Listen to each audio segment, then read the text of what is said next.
இப்போ பார்த்தீங்கன்னா நம்ம எங்கே இருக்கோம்னா கன்னியாகுமரியில் காந்தி அவர்களோட நினைவு மண்டபத்தில் தான் இருக்கோம். ஸோ வாங்க நம்ம உள்ளே போய் பார்ப்போம் எப்படி இருக்குன்ட்டு. ஸோ இதுதான் அந்த காந்தி நினைவு மண்டபம் பார்த்துடுங்க. ஆக்சுவலாக என்னன்னா நம்ம நிறைய டைம் கன்னியாகுமரி வந்திருக்கோம். நம்ம கன்னியாகுமரி வர நேரம்லாம் நம்ம பெருந்தலைவர் காமராஜரோட நினைவு மண்டபத்துக்கு மட்டும் போயிட்டு அது போக நம்ம இங்கே உள்ள சுற்றுலா இந்த ஏரியாவில் ஃபுல்லாக சுற்றி பார்த்து பொருட்கள்லாம் வாங்கிட்டு போயிட்டு இருக்கோம்.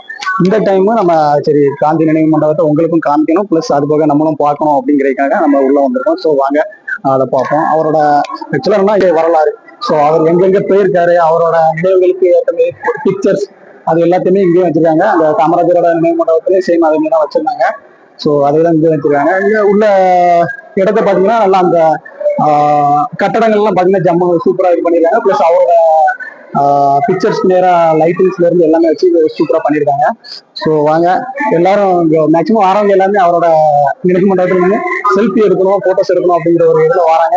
அவர் இந்த தேசத்துக்காக அவ்வளோக்குள்ள போராடின ஒரு தியாகி. ஸோ அவரோட நினைவு மண்டபத்தில் நம்ம வந்து அவருக்கு ஒரு நினைவான் சொல்லி அவரை வந்து வாழ்ந்ததுல இருந்து எல்லாமே ஒரு நல்ல இடம்.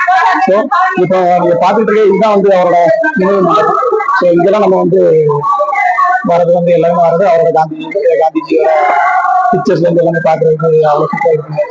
இந்த பிக்சர் வந்து அண்ணல் காந்தியடிகளும் நம்மளோட பெருந்தலைவர் காமராஜரும் ஒன்னா இருக்கிற பிக்சர் இருக்கு.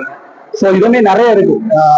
வாங்க கொஞ்சம் இங்க வந்தீங்கன்னா கொஞ்ச நேரம் டைம் ஸ்பெண்ட் பண்ணலாம். பிளஸ் என்னன்னா கூலிங்கா இருக்குங்க.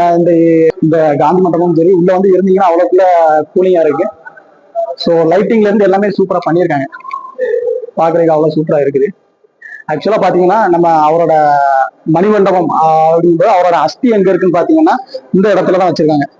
இந்த இடத்துலதான் அது எப்போ வச்சிருக்காங்க கரெக்டா 1948 பிப்ரவரி 12 மகாத்மா காந்தி அடிகளின் அஸ்தி கடலில் இருந்து கரைக்கப்படுவதற்கு முன் வைக்கப்பட்டிருந்தது இந்த இடத்துலதான் வச்சிருந்திருக்காங்க. ஸோ இதுதான் அந்த நம்ம மணிமண்டபம் அவரோட நினைவு இடம்ட்டு நம்ம பார்க்க வர்றது நம்ம இந்த இடத்த தான் பார்க்க வரோம். ஸோ இந்த பிளேஸ்க்காண்டி தான் வரோம். ஸோ அதனால அதுலயே கொஞ்சம் அட்ராக்ட் ஆயிருக்கணும். அவரோட நினைவுகள் எல்லாம் தெரியணுங்கிறக்காண்டி இவ்வளவு பிக்சர்ஸ் வச்சு அவரோட அந்த பிக்சர்ஸுக்கு கீழே போட்டிருக்காங்க. அது எந்த இடத்துல உள்ளது, யாரு கூட அவங்க பண்ணி இருக்காங்க அப்படிங்கிறது எல்லாத்தையுமே தெளிவுபட கொடுத்துருக்காங்க.